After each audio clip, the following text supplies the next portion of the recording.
એક વખત જંગલમાંથી મહારાજ આવેલા. એક ભગતની ઝૂંપડી હતી. એ ઝૂંપડીમાં આયા. ભગતે સારું સ્વાગત કર્યું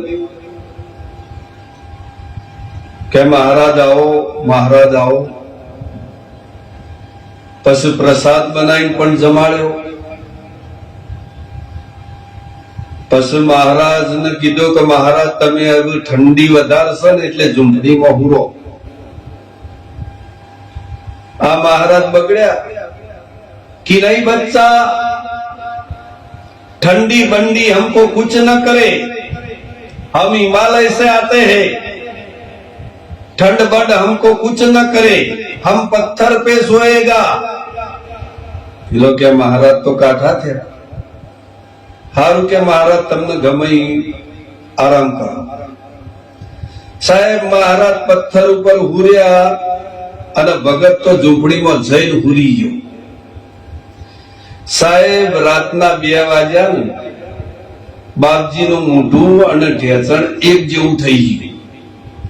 બાપજીનો ઠંડી વાપવા માંડી. એટલે બાપજીએ તો સીધા હનુમાન ચાલીસા ચાલુ કર્યા, પણ ઠંડી પાછી ના પડી. ગીતાના પાઠ કર્યા, હવે ઠંડી પાછી પડી નહીં. માતાજીના ભેડિયા ગાયા, હવે ઠંડી પાછી પડી નહીં. હવે ગરદણી ખબર પડી જાય કે હવે બાપજી ને વાયસ. ગરદણીએ 2 ગોદડો લઈને બાપજીના ઉપર નોખ્યું. 2 ગોદડો નોખ્યો, બાપજી ટપ લઈને હુઈ ગયા. અને હવારે ચા પાણી કરતા હતા ને બાપજી બોલ્યા કે બચ્ચા કાલ તો क्या ठंडी थी, हनुमान चालीसा से नहीं मानी, माताजी के भेड़िए से नहीं मानी, भागवत गीता के पाठ से भी नहीं मानी, और साली 2 गोदड़ी से मान गई.